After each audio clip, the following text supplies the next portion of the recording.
Nem todas as histórias se contam em datas. Algumas contam-se em escolhas, em decisões difíceis, em caminhos que ligam pessoas, territórios e gerações. A energia começa no mar e em terra, na produção, na transformação, na distribuição e em cada etapa de uma cadeia que sustenta o país.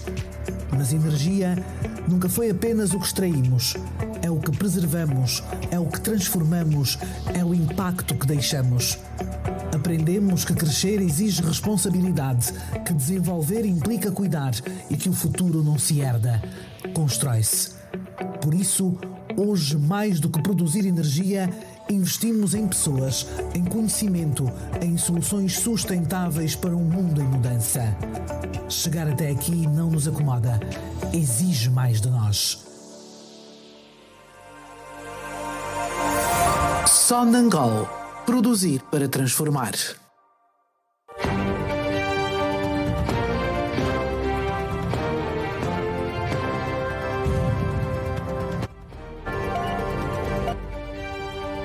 Boa noite.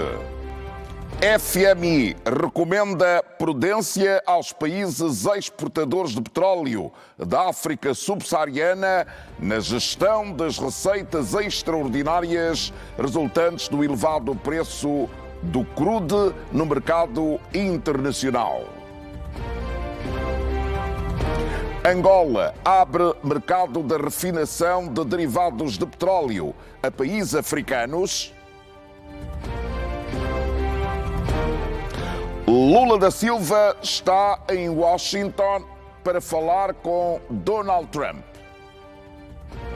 Marco Rubio está no Vaticano para falar com o Papa Leão XIV.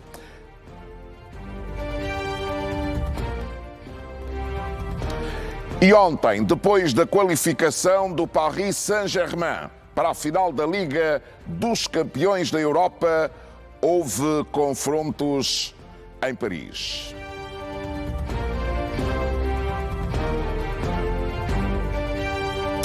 Quinta-feira, 7 de maio, chove neste momento no Ambo. Você está a ver o telejornal.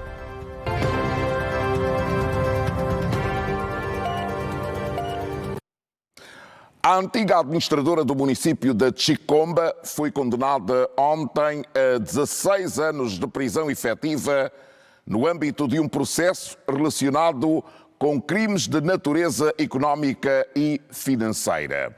Além da pena, a arguida foi igualmente condenada ao pagamento de uma indemnização superior a 400 milhões de kwanzas. O caso, que envolveu a apreciação de alegadas irregularidades na gestão de fundos públicos, marca mais um desfecho no combate aos crimes económicos e a responsabilização na administração da coisa pública. Foi lida na comarca de Caconda, Sala de Competência Genérica de Caluquembe, a sentença final de um dos processos de corrupção. No centro do caso está Lúcia Francisca, a antiga administradora municipal de Chicomba. Condenar a coarguida Lúcia Francisca na pena de 16 anos de prisão pelos crimes de peculato, participação econômica em negócio, branqueamento de capitais, peculato de uso, associação criminosa e tráfico de influência de que foi acusada e pronunciada. Vai ainda a arguida condenada no pagamento de 463.784.573 kwanzas. No mesmo processo, Antônio Domingos Damião, ex-diretor municipal da Educação de Chicomba, foi condenado a 3 anos de prisão. Os restantes arguidos saíram absolvidos por insuficiência de provas. O advogado de defesa promete recorrer. Na qual achamos que essa sentença foi justa, por quanto de tudo que vem ser acusada não estar provado. Assim, a defesa entendeu recorrer da sentença. Este processo segue agora para o Tribunal da Relação do Lubango. Nesta casa que são tratados os casos de segunda instância. Até lá, a ex-administradora municipal de Chicomba deverá aguardar todo este processo na cadeia. As imagens são de Jocelino Canorte, Ricardo Rocha e Cândido Samkepe, a TPA, na Huila. E no coração do sul da província da Huila, o município da Chibia vive um momento de transformação histórica. Durante muito tempo, a ligação energética entre a Chibia e a Matala parecia um projeto distante, quase desconhecido para muitas famílias. Mas hoje, entre postos erguidos, cabos instalados e infraestruturas prontas, desenha-se uma nova realidade. Estão criadas as condições para a implementação do projeto que vai levar energia e esperança às comunidades e ao parque industrial daquela região. Jornalista Carla Miguel e a reportagem Luz do Sul.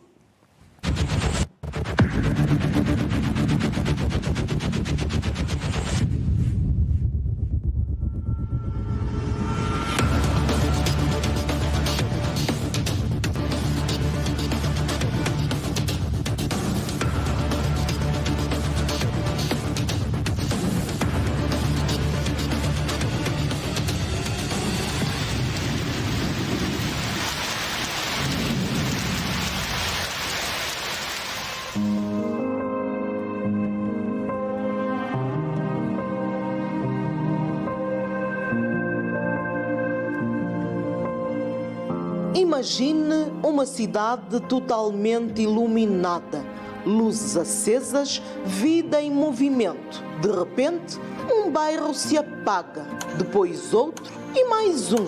A cidade continua ali, mas no escuro. Mas agora há uma luz no fundo do túnel e chama-se Gov Matala.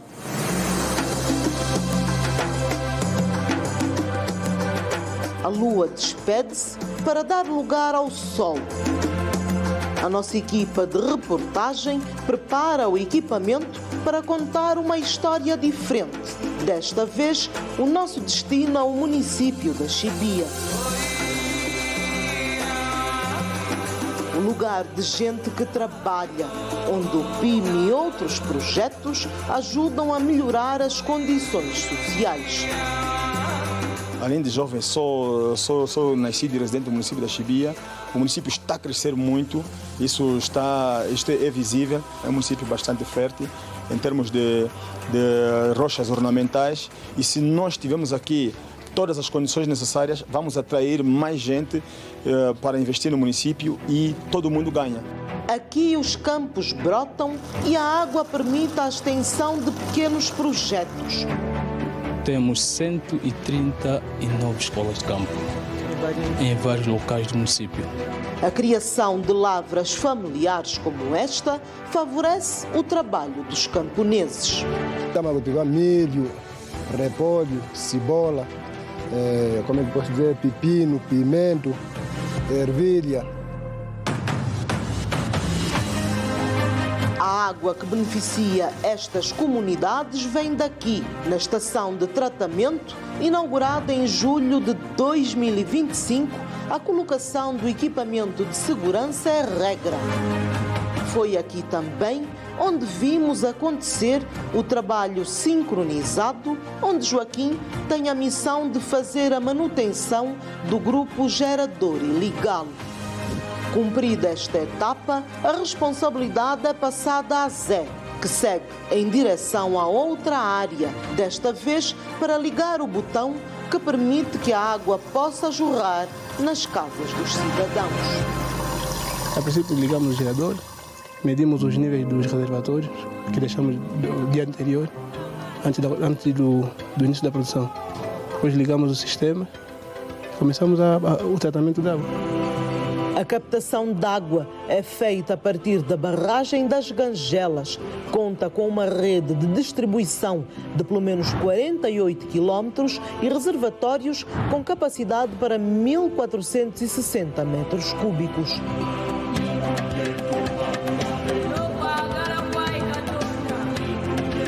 Um sistema de abastecimento com capacidade para bombear 160 metros cúbicos por hora permitiu um total de 1.872 ligações domiciliares e está a beneficiar mais de 9.000 habitantes nas sedes municipais da Chibia e Matala.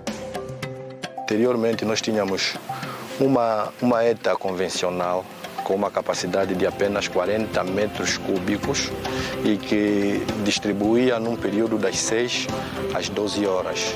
Agora, com este projeto de reforço, ficamos mais aliviados, porque aumentou-se a capacidade, estamos a falar agora, numa capacidade de tratamento de 160 metros cúbicos hora durante o dia. Temos já a capacidade, ou seja, 2 reservatórios apoiados com a capacidade de 1.400 metros cúbicos e que nos permite fazermos a distribuição de água durante 24 horas sem nenhuma interrupção. Segundo dados da Administração Municipal da Chibia, pelo menos 100 jovens fizeram parte da construção deste projeto que é suportado por este grupo gerador. Aqui na estação de tratamento de água, o Gov Matala já chegou. O trabalho de engenharia já está feito. O que falta agora é a inauguração efetiva da linha de 220 kV para dar início a uma nova era. Nós acreditamos que o município vai ganhar muito porque ainda temos alguns empreendedores, alguns empresários que têm estado a gastar muito, e não só o próprio Estado tem estado a gastar muito para fazer a manutenção de algumas infraestruturas sociais. Então, há muito investimento em termos de combustível. E nessa altura, com a ligação, nós vamos diminuir custos, aquilo é no que tange a combustíveis, e vamos poder levar energia àquelas populações que nunca tiveram acesso à energia. Foram montados postes de alta tensão para permitir a ligação com a ETA. Estamos na barragem das Gangelas com capacidade de armazenamento de até 35 milhões de metros cúbicos de água, que alimenta a estação de tratamento de água e que, por sua vez, leva o líquido ao povo da Chibia, que aguarda com bastante expectativa pela entrada em funcionamento da nova linha de transporte Gov Matala. Amanhã vamos regressar ao município do Lubango para conhecer uma fábrica de produção de bebidas que está inoperante há mais de 3 anos por falta de energia elétrica. As imagens são de Batista João, João Carlos, Bertim Jacob, João Manuel e Carla Miguela, TPA, na província da Huila.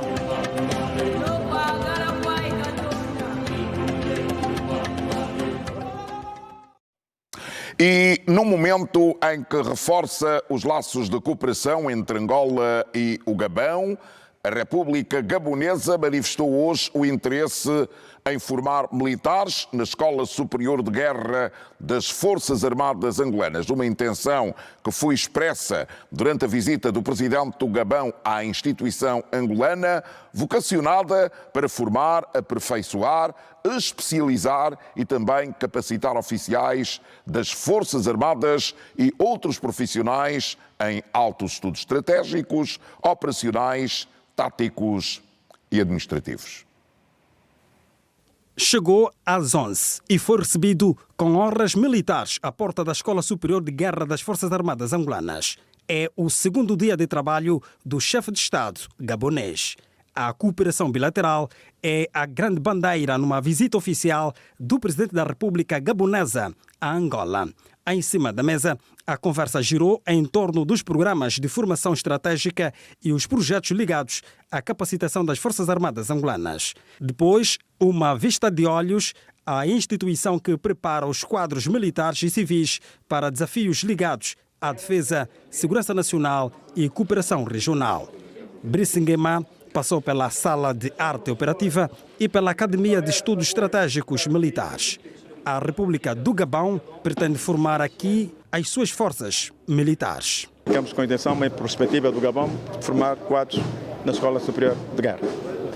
Depende tanto da orientação política, da decisão política, mas houve uma manifestação do Gabão de formar quadros daqui na Escola Superior de Guerra.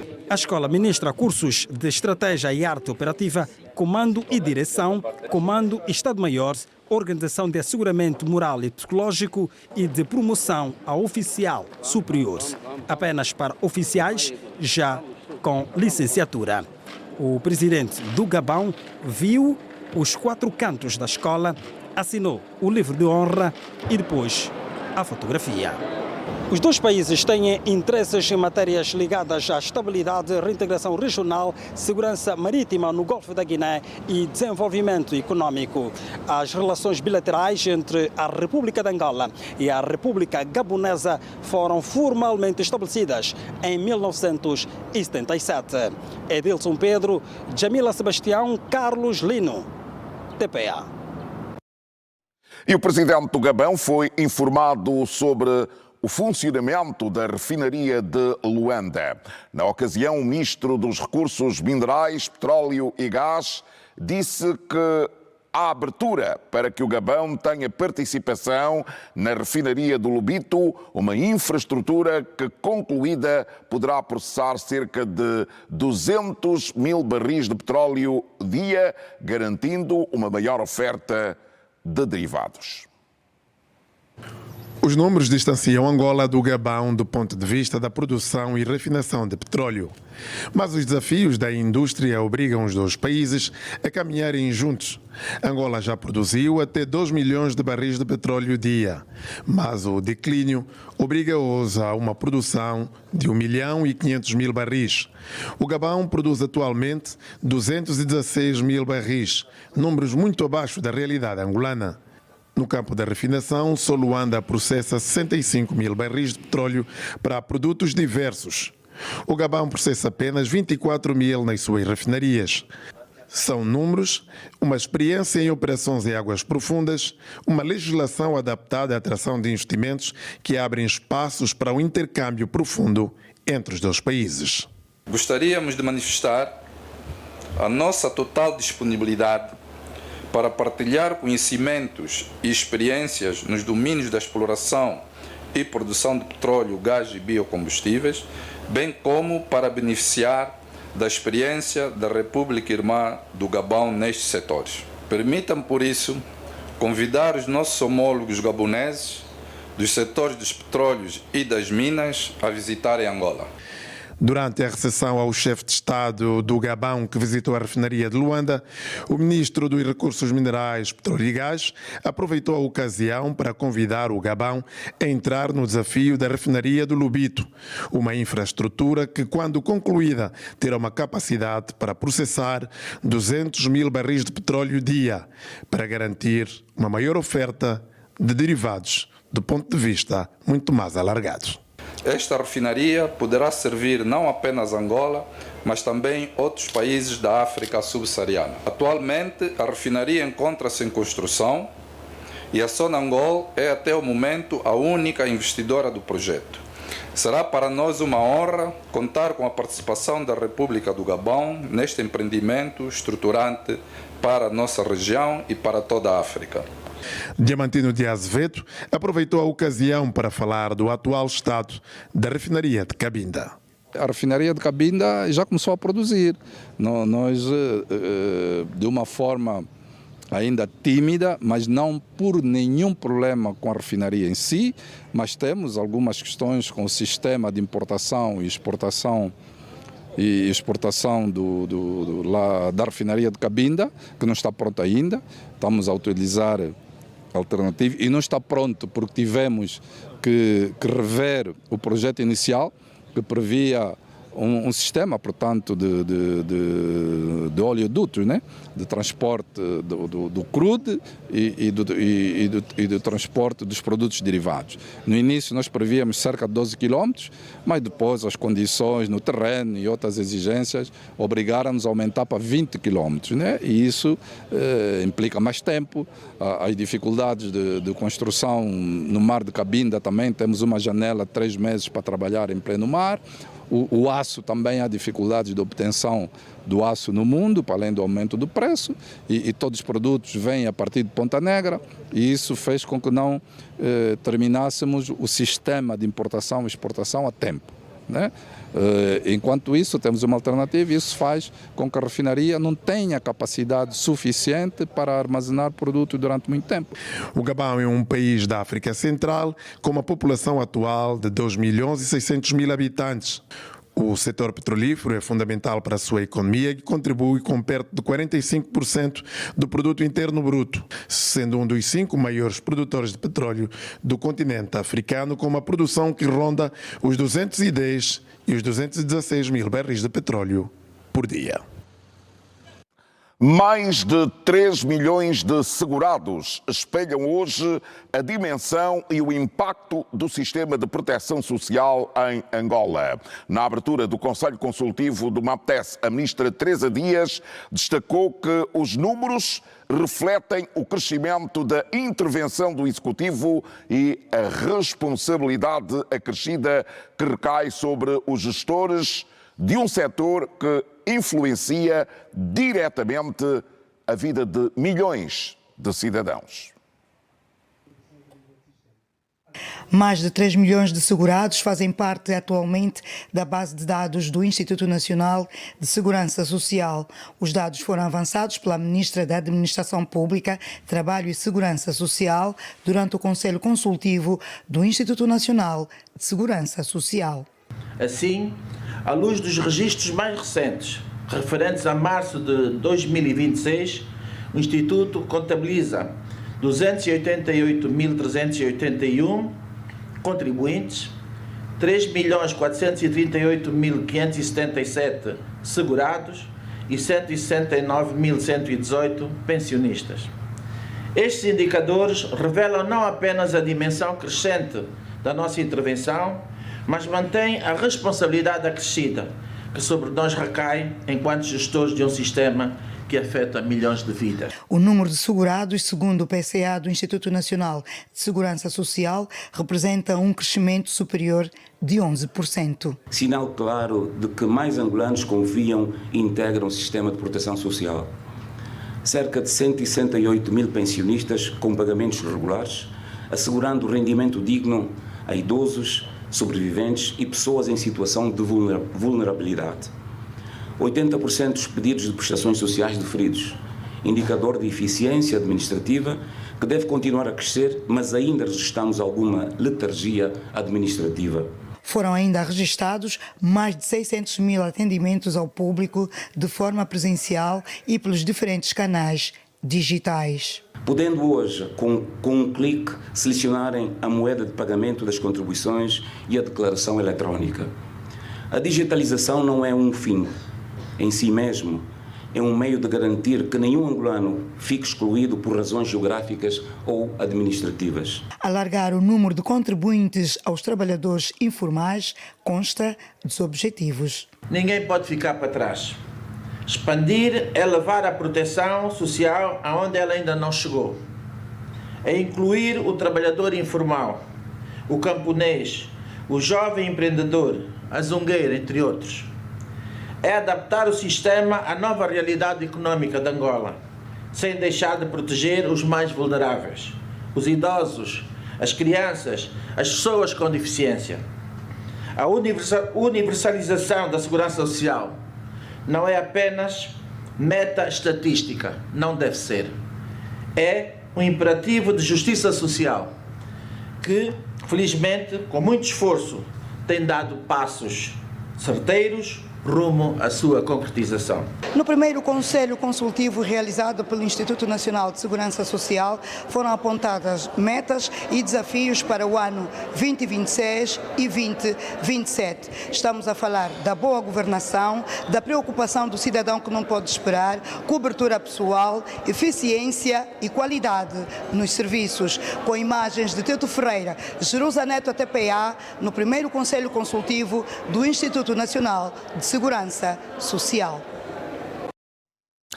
O Banco Nacional de Angola realizou de janeiro à presente data operações de venda de divisas para as companhias aéreas no montante de cerca de 105.432.570 dólares para assegurar a regularidade das operações das mesmas. Segundo um comunicado do Banco Central, o mês de abril foi o de maior volume de operações, na ordem dos 94.471.789 dólares, correspondente à totalidade das operações pendentes do referido setor, em conformidade com a informação reportada pelos bancos comerciais. Adicionalmente, as intervenções do Banco Nacional de Angola acrescenta o documento que estamos a ler. As companhias aéreas têm beneficiado da disponibilização de divisas por intermédio dos bancos comerciais. A Hungria manifestou disponibilidade de reforçar a cooperação bilateral com Angola nos domínios técnico, científico, académico e económico, numa altura em que os dois países procuram aprofundar as relações de amizade e parceria estratégica. Uma intenção manifestada pelo embaixador húngaro em Angola, que destacou o compromisso do seu país com a formação de quadros angolanos através da disponibilização anual de 50 bolsas de estudo com financiamento integral do governo húngaro. O presidente da Assembleia Nacional, Adão de Almeida, recebeu em audiência o diplomata da Hungria para um encontro marcado pelo reforço das relações bilaterais entre os dois países. A Hungria esteve entre os primeiros países a reconhecer a independência de Angola em 1975. O embaixador diz que os laços diplomáticos entre os dois países permanecem sólidos e afirma que Budapeste mantém a abertura para ampliar a cooperação com Angola em diferentes domínios estratégicos. A Angola está cheia de potencial e nós acreditamos que este é o momento para atrair novos investimentos, turismo, porque Angola é realmente um país muito atrativo e cheio de lugares para serem explorados. Este é o meu objetivo, pôr Angola no mapa das atenções de novos investidores.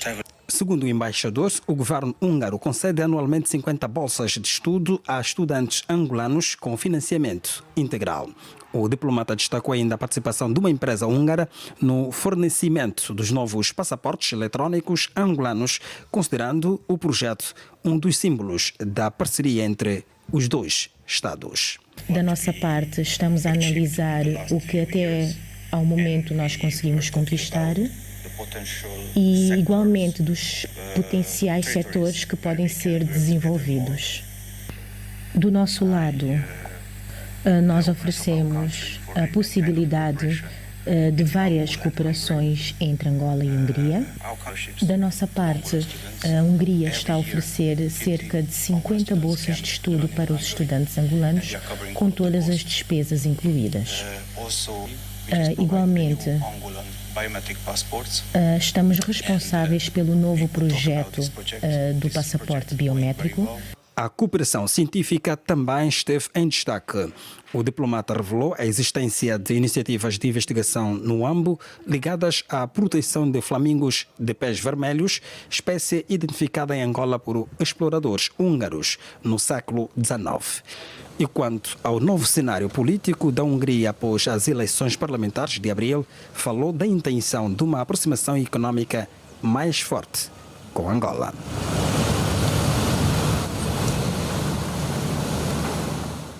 E Angola deu mais um passo na aposta do turismo e da promoção internacional com o lançamento do Angola Convention Bureau. No ato de apresentação, o Ministro de Estado para a Coordenação Económica destacou a iniciativa que vai impulsionar Angola como palco privilegiado de grandes eventos internacionais. Angola ergue-se vibrante com o Meeting Angola The Meeting Room in África, um evento onde culturas cruzaram-se e abriu portas para negócios. Ao ritmo da dança tradicional que ecoou como saudação ancestral, o país deu as boas-vindas a uma nova era. No lançamento do Angola Convention Bureau, o vice-governador de Luanda, Jorge Minguens Augusto, destacou o momento como um marco da afirmação turística. Sublinhou que Luanda está pronta para ocupar o lugar que lhe pertence, um centro de excelência capaz de acolher eventos de dimensão global, onde o mundo se encontra e se reconhece. Estamos convictos que possamos oferecer uma plataforma para os nossos hotéis, os nossos resorts residenciais, a cadeia toda de transporte, restauração, comunicação e toda a cadeia de valor para os grandes eventos. Ao tomar a palavra, o ministro do Turismo, Márcio de Jesus Lopes Daniel, começou por reconhecer o papel determinante do presidente João Manuel Gonçalves Lourenço, a quem atribuiu a visão estratégica e o impulso político que tornaram possível este novo capítulo do turismo angolano. Para o governante, o evento representa um olhar firme sobre o setor não petrolífero, elevando o alicerce do desenvolvimento sustentável. Agradecer pelo entusiasmo e pela forma convicta com que liderou e orientou o nascimento do Bureau de Convenções de Angola. Foi Sua Excelência, Presidente da República, na qualidade de titular do Poder Executivo, que estabeleceu o ritmo, marcou e determinou o nível de ambição que nos devia mover no desenvolvimento do turismo de eventos no nosso país. O ministro destacou ainda o posicionamento estratégico de Angola no mercado global, os avanços estruturais e o potencial turístico ainda por se revelar de um país que se descobre ao mundo. A posição única de Angola oferece uma combinação inigualável.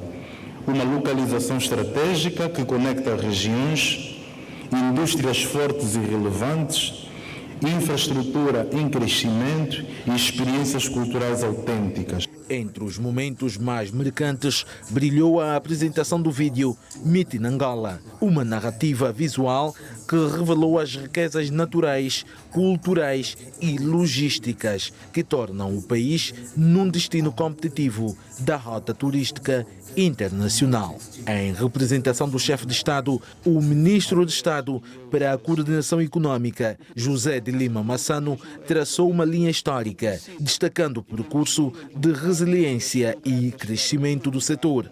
Realço aqui, entre outras, a implementação do programa Comunica Turismo 2025-2027, que posiciona Angola como um destino aberto, moderno e acolhedor, sob a marca Visit Angola, The Rhythm of Life.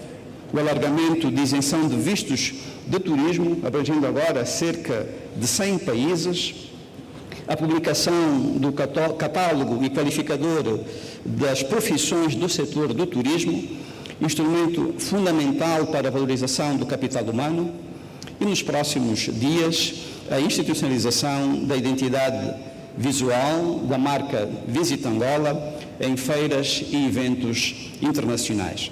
José de Lima Massano classificou o evento como uma ponte aberta ao mundo, um convite à cooperação global e à afirmação de Angola como destino de excelência.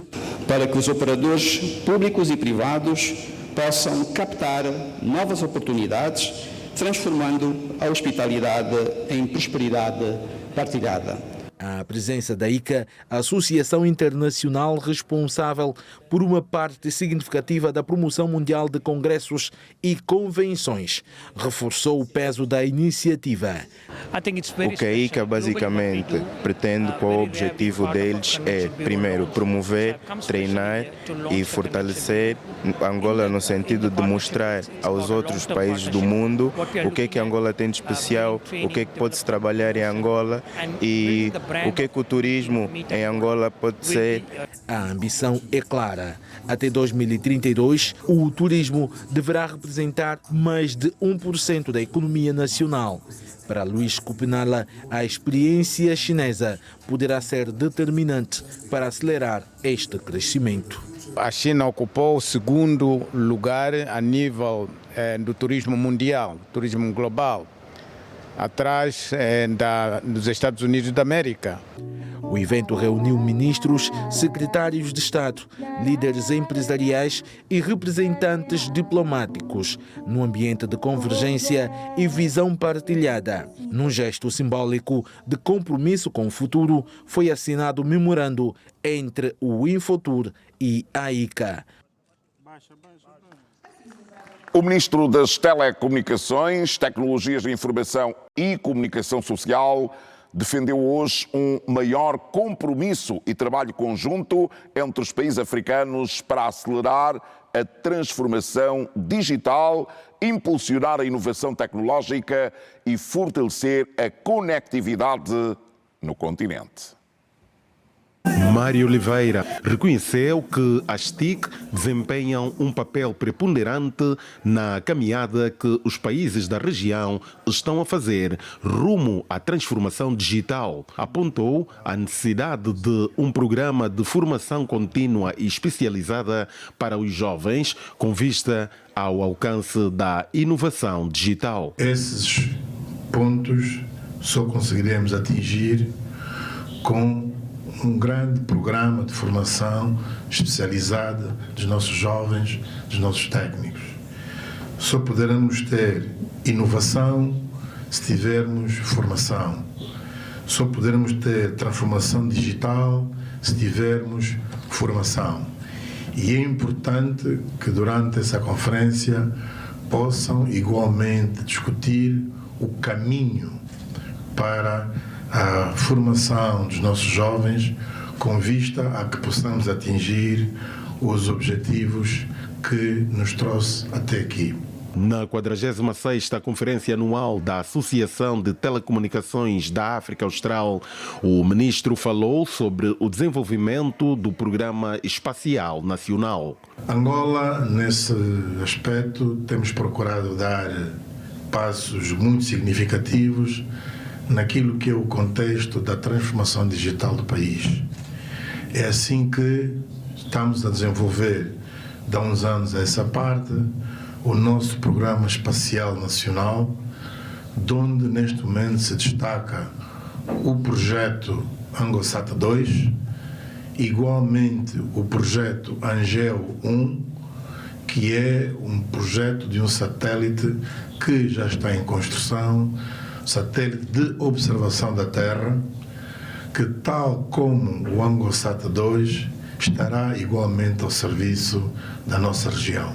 Destacou também o desenvolvimento da rede nacional de banda larga, com o incremento de mais de 2.000 quilómetros de fibra óptica, mencionando o data center com vista à modernização e à digitalização da administração pública, do governo e da economia. Com vista à modernização e à digitalização da administração pública, do governo, da economia, com vista ao desenvolvimento dos nossos países. Por sua vez, o presidente cessante da Associação de Telecomunicações da África Austral, Selby Kuzuayo, considerou que uma maior união dos países da SADC vai resolver os problemas que afetam os membros da organização. O que acontece na região é que quando um outro parceiro junta-se a esta organização, eles conseguem, portanto, ver onde é que existem as lacunas. Esta organização aprende com estes passos todos, porque na medida em que nós vamos regular, vamos aprender uns dos outros, isto nos possibilita de igual modo a regular a telecomunicação e a questão espacial. A SATA é uma das principais associações regionais de tecnologia de informação e comunicação da SADC, desempenhando uma ação relevante na promoção da economia digital e no reforço da integração regional. Trabalhos a serem desenvolvidos ao longo desta conferência sobre o lema "O futuro da indústria é a inovação", e as suas ideias podem, de facto, transformar a indústria e o mundo, contribuam significativamente para a inovação, integração regional e crescimento sustentável das telecomunicações no nosso espaço comum. A conferência visa promover a reflexão estratégica sobre os desafios e as oportunidades do setor das telecomunicações, com enfoque na inovação tecnológica, na conectividade digital e na transformação digital. A elevada procura pelos serviços de pediatria e assistência materna no Hospital Azancó de Menezes tem levado a unidade sanitária a reforçar a sua capacidade de resposta com o aumento do número de camas e a abertura de novas especialidades. Foi o que disse hoje a diretora do hospital durante a visita efetuada pelas primeiras damas do Gabão e de Angola. Num ambiente de cordialidade e proximidade, Ana Dias Lourenço chegou primeiro à unidade hospitalar para acolher a sua homóloga gabonesa Zita Nguema. À chegada, as duas primeiras damas foram recebidas pela direção do hospital e cumprimentaram profissionais de saúde antes do início da visita guiada às principais áreas da instituição. A visita começou no 7º andar, na área de internamento pediátrico, onde Ana Dias Lourenço e Zita Nguema conheceram o Brinquedoteca, um espaço equipado com brinquedos e materiais lúdicos criado para proporcionar momentos de distração e conforto emocional às crianças internadas. A iniciativa tem permitido amenizar o impacto emocional do internamento infantil, oferecendo momentos de recreação e acolhimento às crianças e às famílias. Outro ponto alto da visita foi a área de neonatologia, considerada uma das mais sensíveis e especializadas do hospital. A unidade acompanha diariamente recém-nascidos prematuros e bebés em estado crítico, registrando resultados positivos no aumento da sobrevivência neonatal. Ana Dias Lourenço e Zita Nguema mantiveram contato com equipas médicas e ouviram explicações sobre os avanços alcançados nos cuidados intensivos neonatais. Nesta altura nós estamos com 49 pacientes, dos quais a maioria é prematuros, muito baixo peso. O último ponto da visita foi a área dedicada ao tratamento da fístula obstétrica, condição que afeta muitas mulheres em Angola e continua associada ao parto obstruído e à falta de assistência médica adequada. As primeiras damas ouviram relatos sobre os desafios enfrentados pelas pacientes e os esforços desenvolvidos para devolver dignidade e qualidade de vida às mulheres em tratamento. Tenho 58 anos, estou com essa fístula há 38 anos. Isso me apareceu com 20 anos, na primeira gravidez. Agora estou me sentindo bem, estou me sentindo como uma mulher, graças a Deus. Apesar das dificuldades, a direção do hospital sublinha os avanços alcançados no combate à pré-eclâmpsia, na redução de complicações obstétricas e na assistência neonatal. Como sabem, o Hospital Azancó de Menezes é um hospital materno-infantil que irá fazer 4 anos agora, no dia 1 de junho. Portanto, é um hospital com muito alta demanda, como vocês poderão verificar, quer em pediatria, quer em mulheres. É um hospital que realmente nasceu no momento oportuno e que tem estado a ajudar muita gente. Portanto, os desafios hão de haver sempre, é uma unidade em progressão, cada vez abrimos mais especialidades, cada vez aumentamos mais o número de camas, mas temos estado a prestar um serviço que julgamos seja condigno à nossa população. A visita das primeiras damas de Angola e do Gabão ao Hospital Materno-Infantil reforça a importância da cooperação africana na promoção da saúde materno-infantil e evidencia o papel da unidade sanitária como referência nacional no atendimento especializado à mulher e à criança. Cada nascimento neste centro hospitalar representa não apenas a vida, mas um indicador direto do desenvolvimento de Angola. Pelo menos foi o que ficou patente na visita efetuada pelas primeiras damas da República de Angola e da República do Gabão ao Hospital Materno-Infantil. As imagens são de Sandra Marisa. Eu sou a Rita Solange. E partimos para o intervalo. Até já. Extraordinárias resultantes do elevado preço do crude no mercado internacional. No relatório sobre as perspectivas econômicas regionais do FMI, o crescimento de 4,5% do PIB na África subsaariana em 2025 representou o aumento mais acelerado da última década. Este resultado reflete fatores externos favoráveis e boas políticas dos governos desta região. No entanto, o conflito no Médio Oriente levanta preocupações. O ano de 2025, na verdade, foi um ano bastante positivo para a região, né? Os países da região como um todo apresentaram uma taxa de crescimento de 4,5%, que historicamente foi bastante elevado. Mas claro que a guerra no Oriente Médio está ofuscando as perspectivas da região.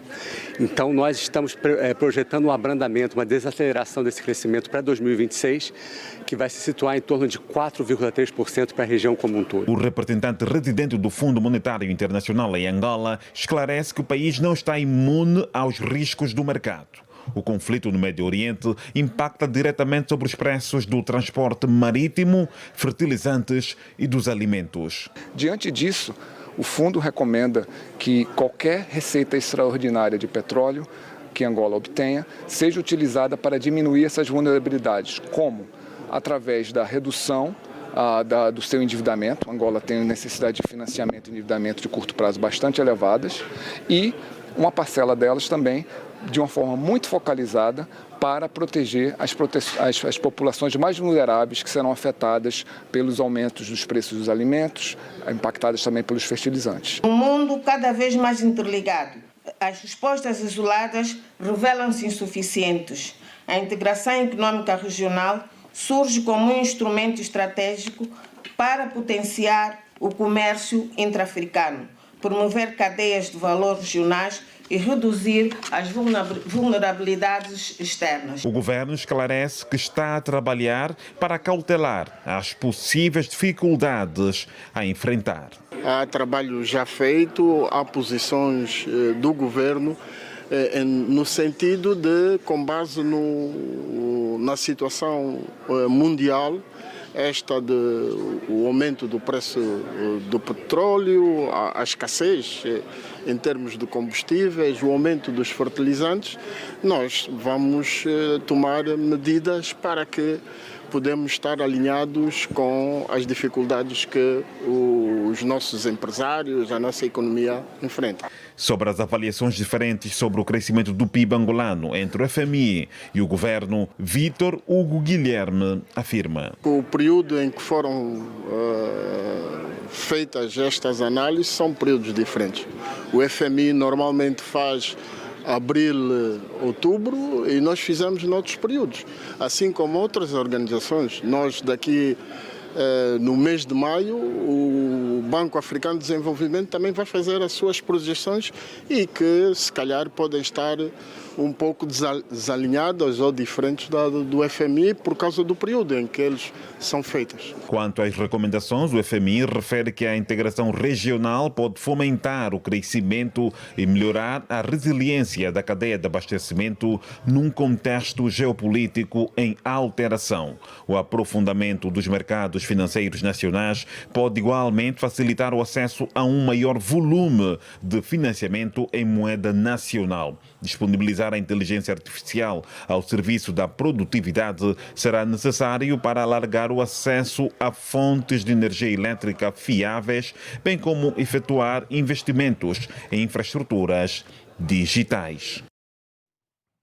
Operadores do setor madeireiro no IGE manifestaram preocupações relacionadas com o exercício da sua atividade num encontro de diálogo com o ministro de tutela, que procurou esclarecer as inquietações apresentadas.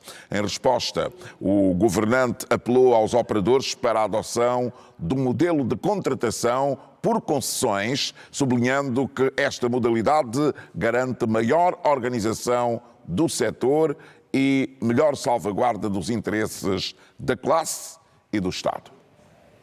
Começou com um encontro alargado com os madeireiros vindos de várias partes do país. Entre as preocupações apresentadas ao ministro estão a fragilidade do IDF, Instituto de Desenvolvimento Florestal, quanto à atuação no controlo de estrangeiros que invadem as áreas de exploração na corrida da preciosa madeira MUCIV, proibida por lei, segundo o madeireiro. É uma soma incontável, né?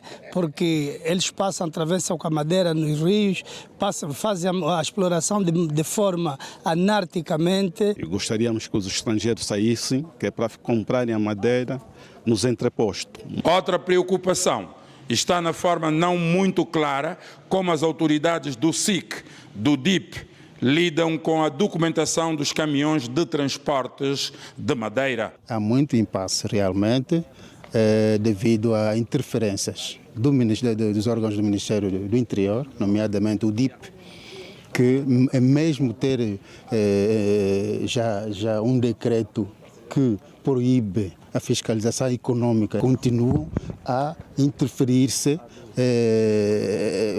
na fiscalização. É o resgate do poder ou do poder real do IDF na província, não é? E não ser o contrário, né? Para o presidente da Comissão Executiva da ANIMA, Associação dos Industriais e Madeireiros de Angola, o encontro é histórico. É a primeira vez que os homens de negócios da madeira interagem na primeira pessoa com o titular da pasta.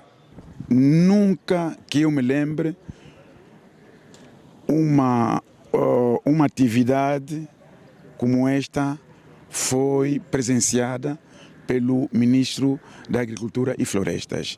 E nós aproveitamos esta ocasião, conseguimos abordar as nossas preocupações. Conosco interagiu como deveria ser. E demonstrou abertura para trabalhar conosco, desde que a gente cumpra as normas e as regras. Quantas concessões? É o caminho a seguir. As preocupações foram todas anotadas por Isaac dos Anjos, algumas resolvidas no local. E no quadro das comemorações do Dia da Língua Portuguesa, o Parlamento da República de Timor-Leste realizou uma sessão solene extraordinária dedicada à efeméride, que contou com a presença de altas individualidades nacionais e estrangeiras, com destaque para os chefes das delegações que se encontram em Dili a participar na 14ª reunião de ministros da Cultura e Educação da CPLP. Entre os participantes destacam-se os embaixadores dos países da CPLP, acreditados em Dili, nomeadamente Angola, Brasil e Portugal, que reforçam o simbolismo da data e o valor da língua portuguesa como património comum. Na sua intervenção, José Andrade Lemos, embaixador de Angola em Timor-Leste, sublinhou que a celebração do Dia da Língua Portuguesa transcende a gramática ou o vocabulário. O diplomata disse também que celebrar a língua portuguesa é como celebrar um tesouro inestimável que atravessa oceanos e une centenas de milhares de vozes. Já o ministro da Cultura, Filipe Zau, marcou presença na sessão solene em alusão ao Dia da Língua Portuguesa no Parlamento de Timor-Leste. Também, a Embaixada de Angola no Estado de Israel assinalou o Dia Mundial da Língua Portuguesa e da Cultura da CPLP, com a realização de uma cerimónia em Tel Aviv, que reuniu representantes do governo local, corpo diplomático, membros da CPLP, convidados e público em geral. O evento, presidido por Nelson Cosme, o embaixador angolano no Estado de Israel, contou com momentos culturais e musicais, evidenciando a riqueza e a diversidade da língua portuguesa enquanto património comum. Na intervenção, o embaixador Nelson Cosme destacou o significado da celebração, sublinhando que comemorar o 5 de maio não é somente um marco cultural, é também um ato de valorização da própria humanidade enquanto seres sociais.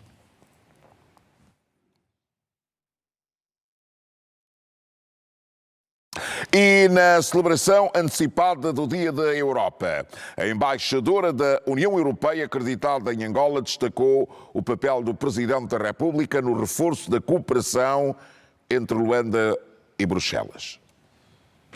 Há 76 anos surgiu a proposta de uma entidade europeia supranacional. Essa proposta ficou conhecida como a Declaração Schuman e é considerada o embrião da atual União Europeia. Uma União Europeia que, mais de 7 décadas depois, tem a responsabilidade de defender os valores que nortearam a sua criação. A União Europeia foi construída com base numa promessa: liberdade, igualdade e democracia. Hoje, num mundo marcado por conflitos crescentes e pressões económicas, temos a responsabilidade de defender esses valores dentro das nossas fronteiras, mas também além delas. A embaixadora da União Europeia acreditada em Angola, que falava durante a celebração antecipada do Dia da Europa, destacou, entretanto, a relação estratégica entre Luanda e Bruxelas, uma relação assente em valores e que ganhou outra dinâmica com a mais recente realização da 7ª Cimeira União Africana, União Europeia.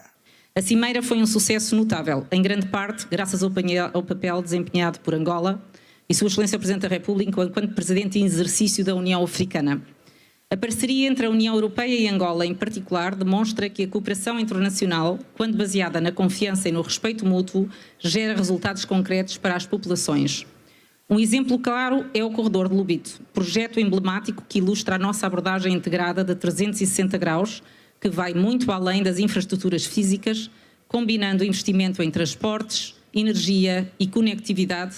Rosário Bento Pais disse, por outro lado, que a recepção do Dia da Europa no Palácio do Ferro em Luanda tem um peso ainda mais impactante, em sede dos mais de 40 projetos em curso em Angola, no quadro das várias iniciativas conjuntas. Desde a agricultura, como o Fresan, a formação profissional, como o PAFAR, ou o ensino superior, como o UNIAO, só para referir alguns. Presente neste evento do Dia da Europa, o Ministro das Relações Exteriores, Tete António, focou essencialmente no caminho conjunto Angola-União Europeia, acordo político para o diálogo e a cooperação, com base em interesses comuns e valores partilhados. Que é uma parceria só com Angola e a União Europeia, mas também temos uma parceria estratégica no âmbito do continental da União Africana. Portanto, tudo cruza aqui nessa parceria, partindo da cooperação em matéria econômica, bem como a cooperação também em termos de consultas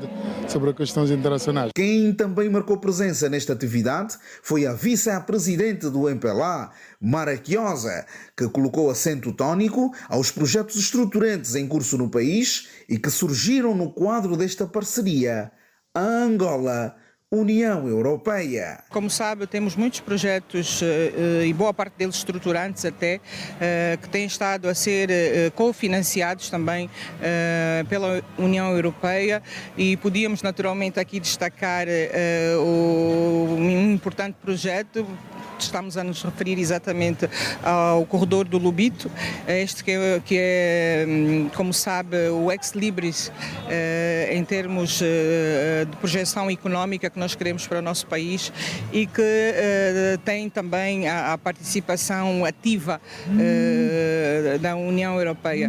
Isso demonstra, como disse claramente, que há uma vontade política entre o nosso país e os Estados-membros da União.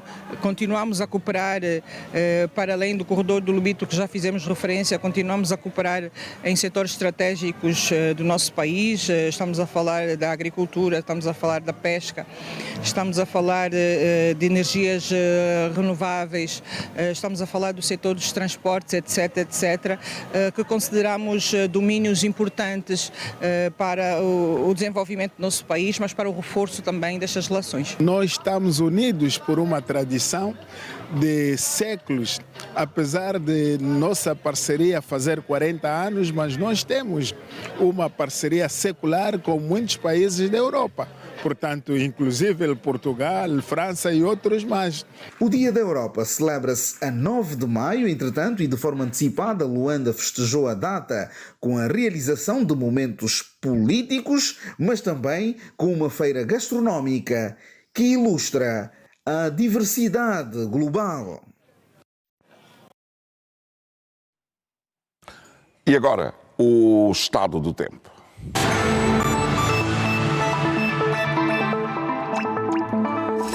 Dalila Prata, muito boa noite. Boa noite, Ernesto. Quando começamos o telejornal, chovia no Ambo. A previsão ontem era de chuva. Vamos continuar a ter chuva um pouco por todo o país nas próximas 24 horas? Vamos sim, principalmente no norte, no centro e alguma parte do leste. Estamos sem chuva no sul de Angola, em contrapartida as temperaturas bem baixas nessa região. Vamos então ao mapa? Vamos sim. Vamos ver o mapa da previsão para as próximas horas. Começamos, como sempre, com a umidade relativa do ar. Continua alta no norte, onde as percentagens variam de 80% a 100%. Já no restante do país, as percentagens vão de 50% a 80%. Vamos olhar para a primeira região norte e parte do leste. Cabinda e Mbanza Congo com chuva fraca, Catete e Luanda com chuvisco. As restantes cidades desta região com chuva fraca moderada, probabilidade de ocorrência de trovoada isolada. A segunda região é o centro e o restante do leste. Vamos ver já a seguir, onde podemos também adiantar que Luena sem chuva com céu parcialmente nublado. As restantes cidades dividem-se em chuva fraca, chuvisco e chuva fraca a moderada. Atenção para Luena com 33 graus. Tem a temperatura máxima mais alta do nosso país para as próximas horas. Vamos ver como é que vai estar o tempo agora no sul. Como dizia no início, sem chuva em todas as cidades desta região. Entretanto, as temperaturas mais baixas aqui, 15, 14, 13 graus, mas é o Lubango com 12 graus, que tem a temperatura mínima mais baixa do nosso país para as próximas horas. Vamos olhar o tempo em Luanda. O detalhe, 25 graus é a temperatura no momento. A previsão para amanhã é de chuvisco. Já as mínimas, Ernesto, continuamos fora da casa dos 30, 29 para amanhã, sábado e domingo, 28 graus. Dalila, muito obrigado, boa noite. Amanhã estamos de volta. Estamos de volta para a previsão para o fim de semana. O fim de semana.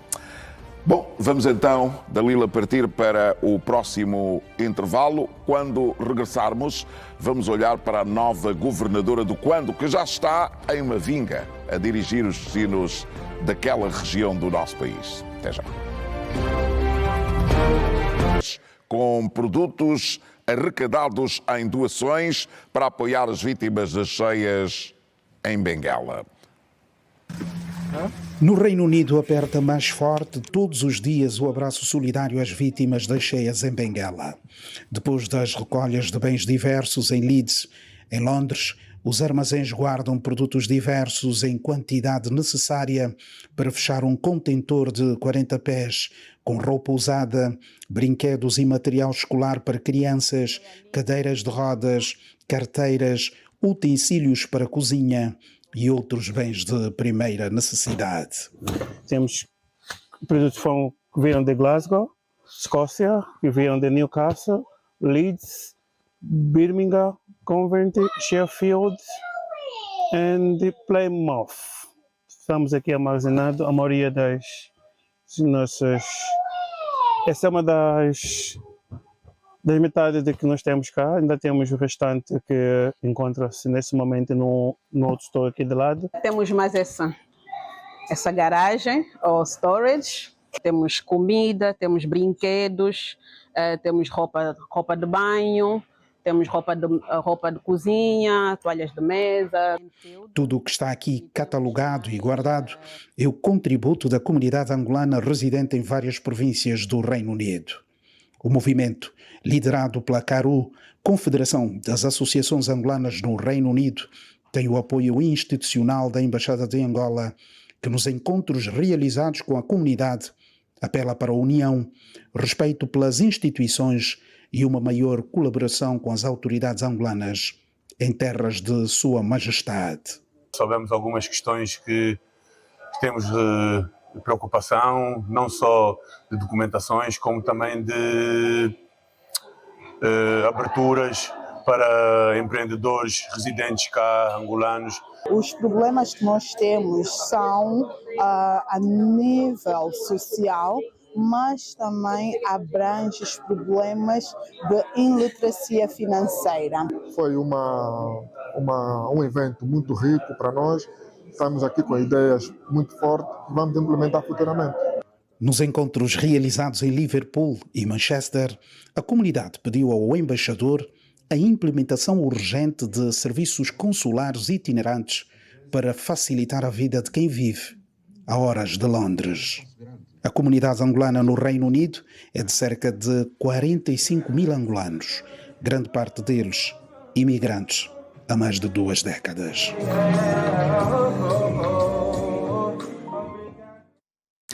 A nova governadora do Quando já está em Mavinga para dirigir os destinos daquela região de Angola. Carla Cativa, que volta à casa, foi apresentada à população precisamente hoje pelo Ministro da Administração do Território. O governador cessante volta a Mavinga como Ministro da Defesa Nacional, antigos combatentes e veteranos da pátria. Endereço os sinceros agradecimentos aos quadros do governo da província do Quando, muitos dos quais abandonaram o conforto dos seus lares em outras paragens para enfrentarem as condições adversas do nosso território, cumprindo com zelo e dedicação a missão de erguer de forma robusta o alicerce deste grande edifício do Quando. Carla Cativa, que volta a casa, é a segunda governadora do Quando que, a partir de agora, vai dirigir os destinos desta província. A governante destacou a importância da divisão político-administrativa e uma governação participativa e reconheceu igualmente os avanços na intervenção das vias de acesso durante a vigência de Lúcio Amaral.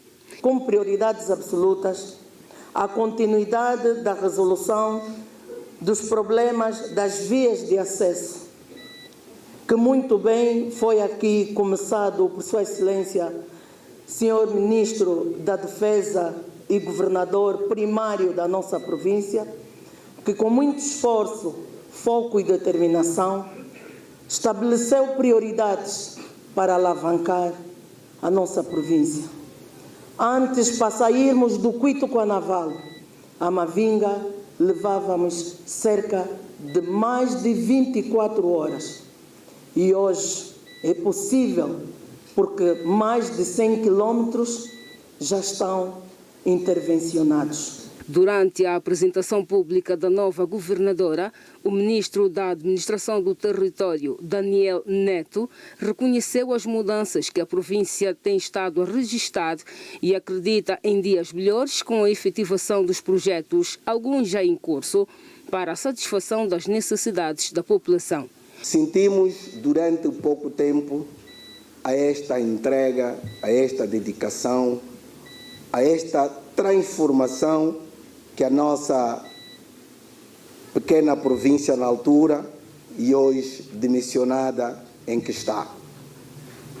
O quando de ontem não é o quando de hoje. constituiu o seu governo, chamou o povo ao seu lado, chamou as autoridades tradicionais, chamou os líderes religiosos, ou seja, numa dimensão maior, a sociedade no seu todo. Para junto... O José Camangula, hoje a grande questão é de extrema importância: o que fazer para se garantir o pleno exercício da liberdade de imprensa em Angola. De regresso à TPA, depois de muitos anos, está o Paulo Bateta, que é vice-presidente da entidade reguladora da comunicação social angolana, a ERCA.